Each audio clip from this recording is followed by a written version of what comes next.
Langit malam tampak muram saat Raka menapakkan kaki di depan gapura pesantren tua itu. Awan menggantung pekat dan sesekali kilat menyambar, tapi tak disertai suara petir. Seolah-olah langit sendiri menahan amarahnya.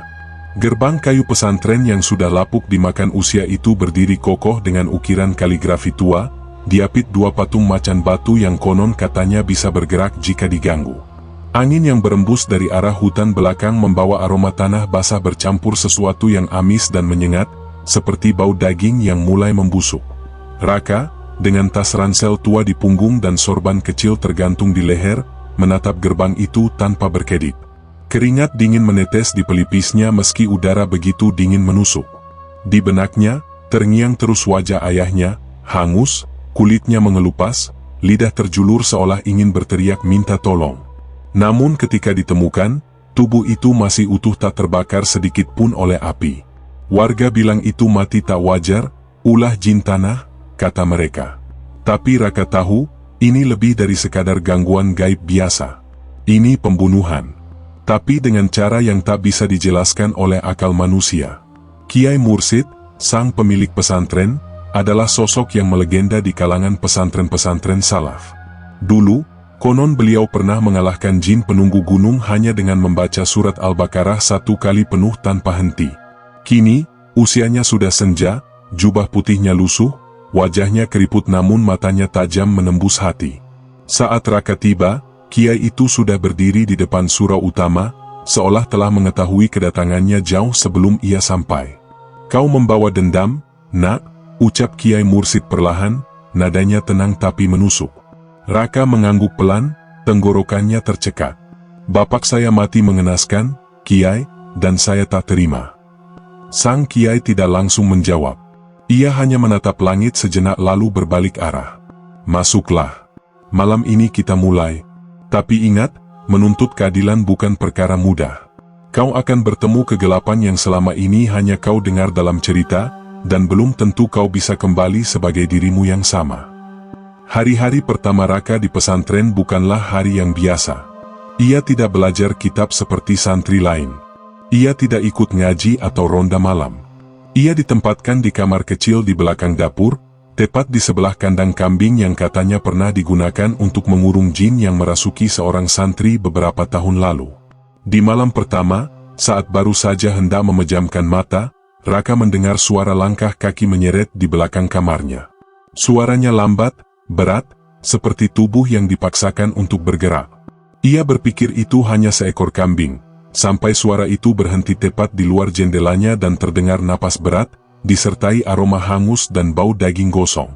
Ketika ia menoleh, tak ada apa-apa. Tapi jendela itu berkabut seperti ada seseorang yang bernapas dari luar.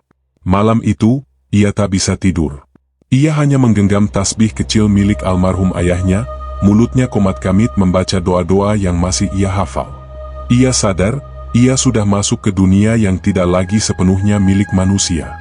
Beberapa hari kemudian, Kiai Mursid membawanya ke sebuah bukit sunyi di belakang pesantren. Jalannya menanjak, penuh semak berduri dan di kanan kiri banyak pohon beringin tua menjulang. Di tengah bukit itu terdapat sebuah batu besar berbentuk seperti kepala manusia, konon tempat bertapa para leluhur pesantren. Di sana, mereka melakukan ritual penghubung antara alam dunia dan alam arwah. Kiai Mursid duduk bersila, membakar dupa dari bahan kayu gaharu dan membaca ayat-ayat tertentu. Raka duduk di seberangnya, mata terpejam, mencoba memusatkan diri. Semakin lama doa dibaca, suasana bukit semakin mencekam. Udara menjadi lebih dingin, tapi tubuh Raka malah berkeringat deras. Telinganya mendengar bisikan, kadang dalam bahasa yang tak dimengertinya. Lalu, tiba-tiba, terdengar suara lirih dari arah batu besar itu. Suara serak, seperti seseorang yang sedang tersiksa, memanggil, "Raka, anakku." Raka terperanjat. Itu, suara ayahnya. Namun saat ia membuka mata, dunia di sekelilingnya berubah. Bukit itu lenyap dan ia seperti berada di tempat kosong yang dipenuhi asap putih. Di hadapannya, sosok ayahnya berdiri. Tapi wajahnya hancur, tubuhnya melepuh, matanya memohon. "Balaskan dendam ayah," dan tiba-tiba, sosok itu ditarik oleh tangan hitam besar dari balik asap, menjerit keras hingga menggema. Raka menjerit, lalu pingsan. Ia terbangun di surau dengan tubuh gemetar hebat. Bibirnya pecah-pecah, matanya sembab. Kiai Mursid duduk di sampingnya, wajahnya tampak letih. Apa yang kau lihat tadi bukan ilusi. Itu pesan terakhir dari ayahmu yang tertahan di alam sana, ujarnya pelan. Raka menatapnya dengan tatapan penuh ketakutan dan kemarahan. Siapa yang melakukan ini, Kiai? Siapa yang tega membunuh ayah saya dengan cara sekejam itu? Kiai Mursid menghela napas panjang. Ayahmu dibunuh oleh seseorang yang menggunakan perantara sihir tingkat tinggi. Bukan sihir biasa, tapi sihir pesugihan yang menggunakan tumbal manusia, dan kekuatannya tidak hanya dari bumi, tapi dari dunia bawah. Raka menggenggam kain sarungnya, rahangnya mengeras. Saya akan membalasnya, Kiai. Demi arwah ayah. Kiai Mursid memejamkan mata. Kalau begitu, kau harus siap. Jalan ini tidak hanya menuntut keberanian, tapi juga jiwa. Karena siapapun yang berani menyentuh dunia mereka, harus siap kehilangan bagian dari dirinya. Hari-hari setelah pengalaman mengerikan itu, Raka mulai merasakan perubahan pada dirinya. Sebelumnya, ia adalah seorang pemuda desa yang naif, ceria dan penuh harapan. Tapi kini, ia merasa ada sesuatu yang asing menguasai dirinya. Malam-malamnya dipenuhi dengan mimpi buruk yang begitu nyata. Mimpi-mimpi di mana ia kembali ke tempat pembunuhan ayahnya, melihat tubuh ayahnya terbakar hidup-hidup, namun tak ada api yang membakar. Di dalam mimpinya, ia sering mendengar suara-suara keras yang menyuruhnya untuk menyerah. Ada satu malam, ia terbangun tiba-tiba dengan napas terengah-engah. Dedaunan berguguran dari pohon-pohon di luar jendelanya, meskipun tidak ada angin. Dan saat ia mengedipkan matanya, ia melihat bayangan gelap bergerak cepat melintasi dinding kamarnya. Semakin lama, bayangan itu semakin jelas, sosok tinggi besar dengan tubuh terbakar, wajahnya mengerikan, seolah wajah manusia yang sudah tidak berbentuk lagi. Raka hampir tak bisa bergerak, tubuhnya kaku dan mulutnya terasa terkunci. Bayangan itu hanya menatapnya, tak berkata sepatah kata pun. Dan saat bayangan itu menghilang, ia mendengar bisikan halus di telinganya. Kau harus memilih, Raka, jalan mana yang akan kau ambil. Malam-malam yang kian mencekam itu, Raka mulai merasakan kehadiran makhluk halus yang tak bisa dijelaskan dengan akal sehat. Ada malam, di tengah kegelapan surau, ia merasa seolah ada sesuatu yang mengamatinya dari sudut ruangan. Suara langkah kaki yang perlahan, seperti langkah seseorang yang sudah lama mati. Ketika ia menoleh, ia hanya melihat bayangan hitam di ujung ruang yang semakin mendekat. Angin berhembus tiba-tiba, mematikan lampu minyak yang menyala. Dalam gelap itu, ia merasakan ada sesuatu yang berjalan melewati tubuhnya, namun tubuhnya tak bisa bergerak. Saat itulah ia melihatnya, sebuah wajah pucat dengan mata yang melotot penuh kebencian, seperti setan yang telah menguasai jiwa seorang manusia. Wajah itu adalah milik Arwan, seorang santri senior yang selama ini tampaknya baik-baik saja, bahkan sering memberi nasihat kepada santri baru. Tapi malam itu, Raka tahu sesuatu yang mengerikan tentang Arwan. Sosok itu bukan lagi manusia biasa. Ia merasa bahwa Arwan terlibat dalam kejadian kematian ayahnya. Raka akhirnya memutuskan untuk mencari tahu lebih dalam lagi. Ketika ia melangkah keluar dari surau, ia menyadari bahwa langit malam tampak berbeda, lebih gelap dari biasanya, seperti menutupi seluruh dunia dengan kabut hitam. Kiai Mursid tampak serius saat Raka memberitahunya tentang hal yang ia rasakan. Ada sesuatu yang tak beres dengan Arwan. Aku bisa merasakannya, Kiai, kata Raka dengan suara bergetar. Kiai Mursid hanya mengangguk pelan, matanya menyipit seolah sudah mengetahui apa yang terjadi. Arwan bukan santri biasa. Ia adalah anak angkat dari Ki Sulam, seorang dukun pesugihan yang terkenal di desa sebelah. Ki Sulam menggunakan ritual gelap untuk mendapatkan kekuatan dan kekayaan, dan Arwan adalah tumbalnya. Mereka tidak hanya melakukan sihir hitam, tapi juga mempergunakan korban manusia untuk memperkuat pesugihan mereka. Dan ayahmu adalah salah satu korban mereka. Raka terperanjat mendengar pengakuan Kiai Mursid. Jiwanya dipenuhi amarah dan kebingungan. Tapi, kenapa Arwan tidak memberitahu kami? Kenapa ia berpura-pura jadi orang baik? Kiai Mursid mendalam. Kau harus tahu nak. Mereka bersembunyi di balik wajah manis, bersembunyi dalam kebaikan untuk menutupi niat buruk mereka. Dan mereka tak akan berhenti sampai segala sesuatu yang mereka inginkan tercapai. Kau harus siap menghadapi kegelapan ini, dan mungkin kau akan kehilangan sesuatu yang tak ternilai.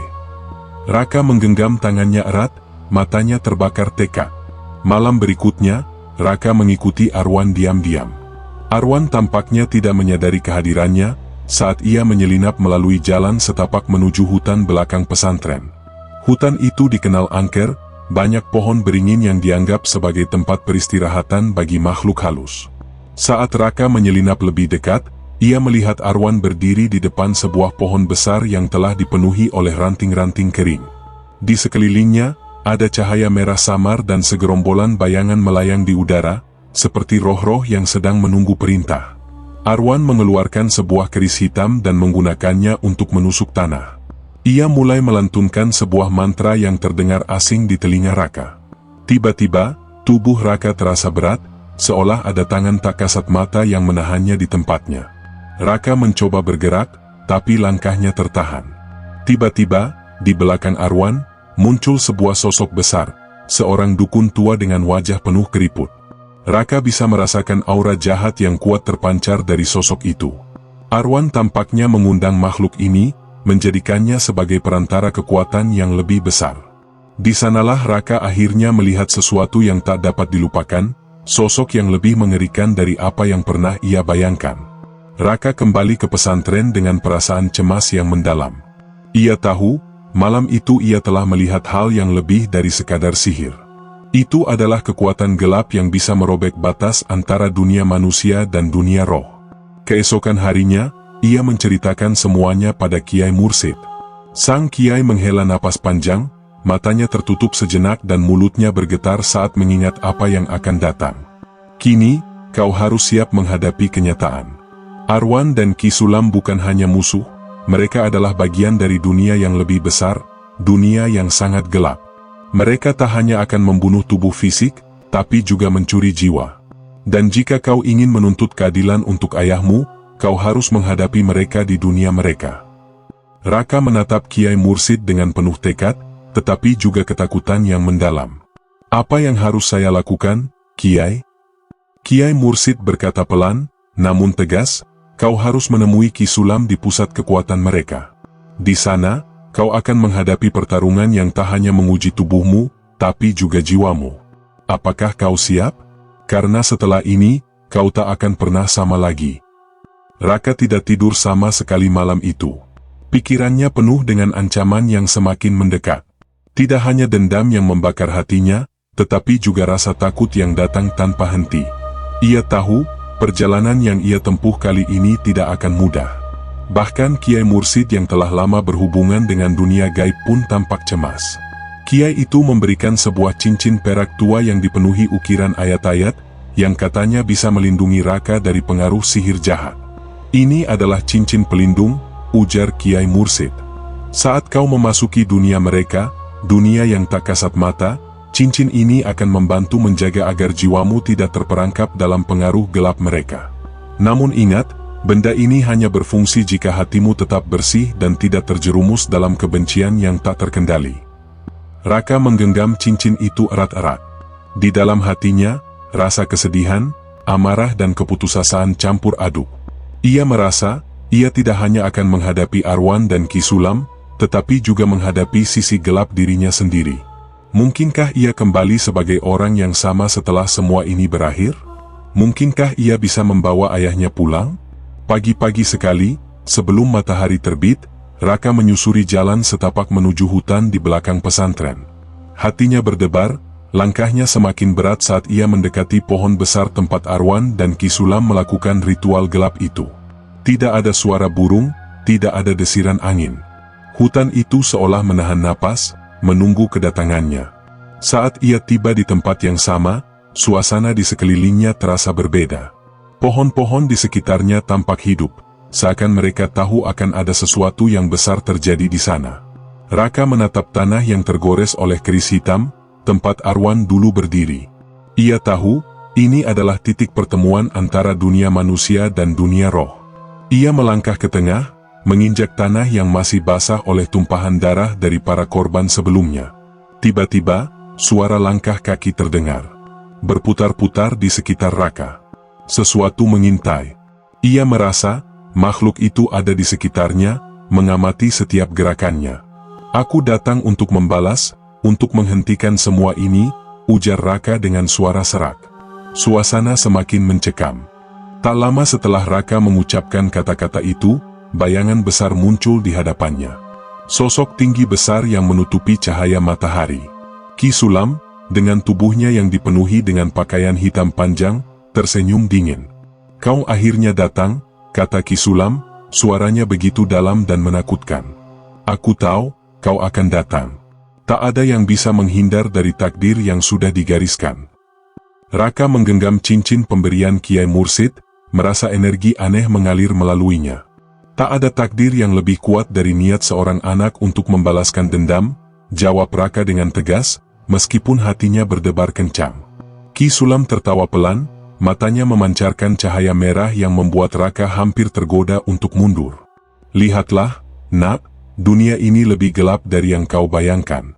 Arwah yang telah kami ambil takkan pernah kembali. Dan kau akan menjadi bagian dari kami. Kami akan menguasai tubuhmu, menguasai jiwamu."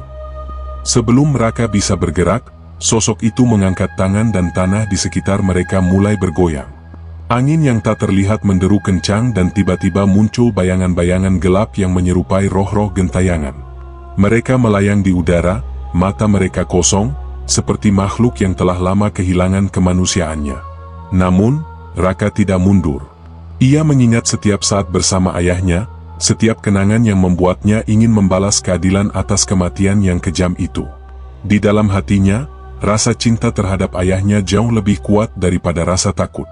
Ia mengangkat tangannya, mengarahkan cincin ke arah Ki Sulam.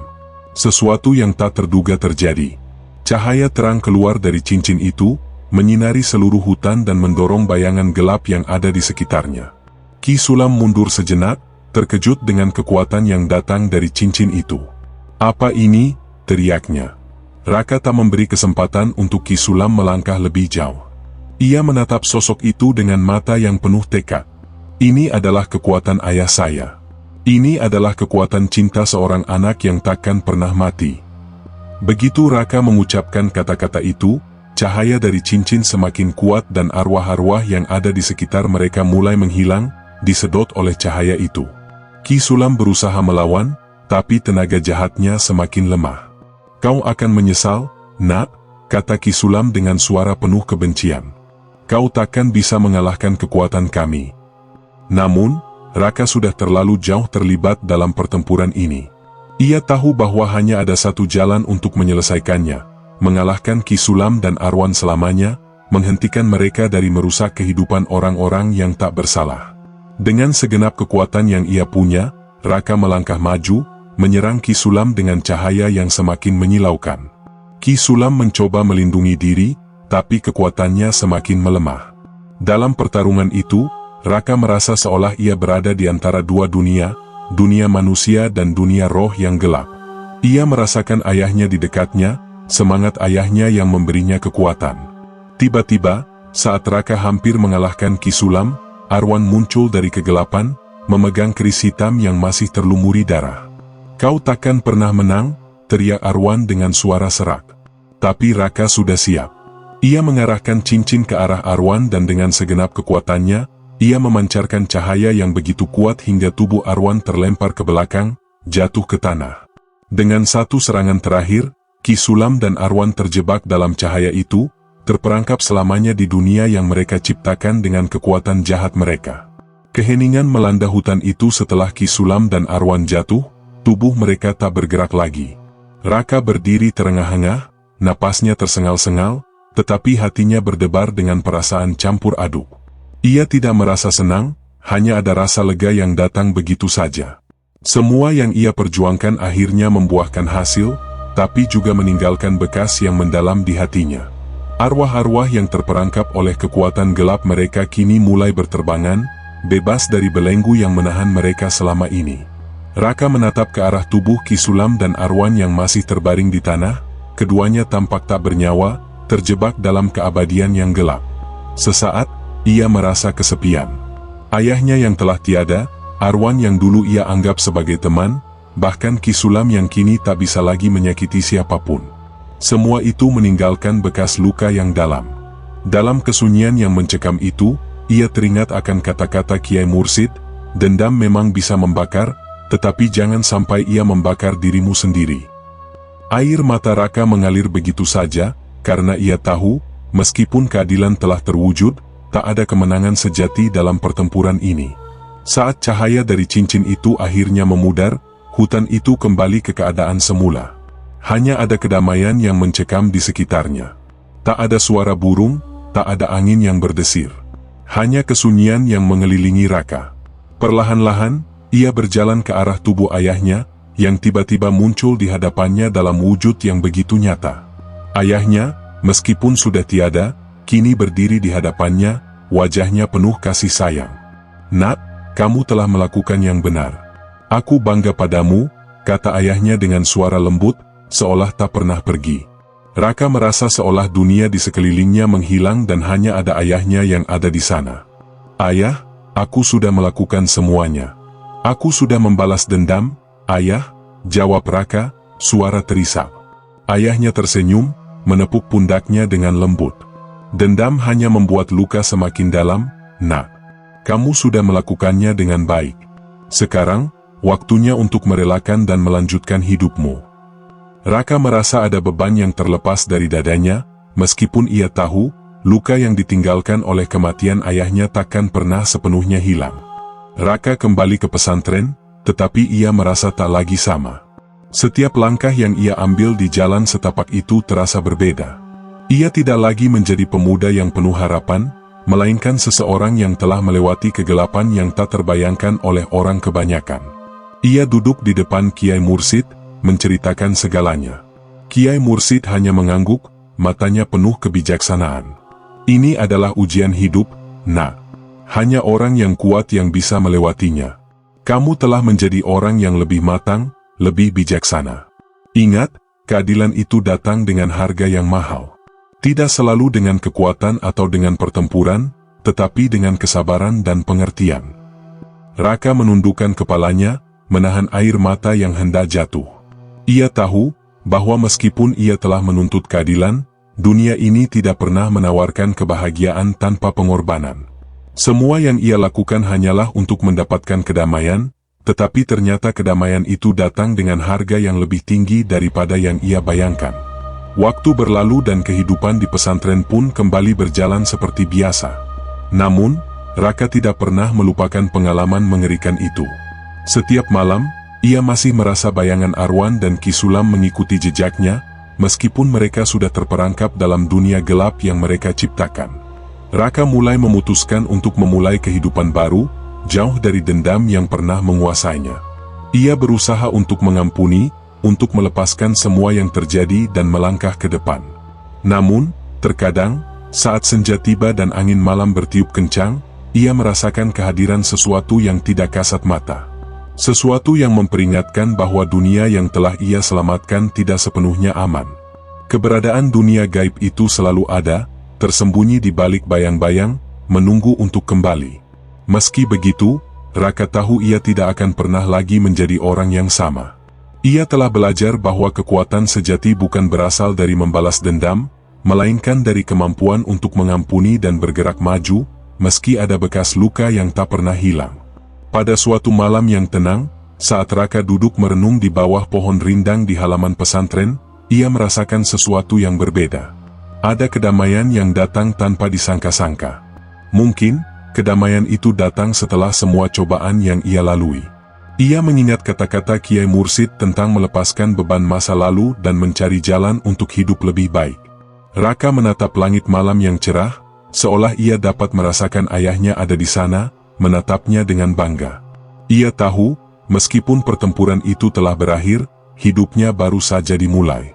Dengan hati yang penuh harapan, Raka memutuskan untuk mengabdikan dirinya pada ilmu agama, membimbing generasi berikutnya agar tidak terjerumus ke dalam kegelapan yang pernah ia alami. Kematian ayahnya telah mengubahnya, tetapi pengalaman itu tidak akan sia-sia. Ia akan menjaga pesan ayahnya, untuk selalu berbuat baik, untuk selalu membela yang lemah dan yang paling penting, untuk tidak membiarkan kebencian menguasai hatinya. Dunia ini memang penuh dengan kegelapan, namun Raka yakin, dengan cahaya kebaikan, ia bisa menghadapinya.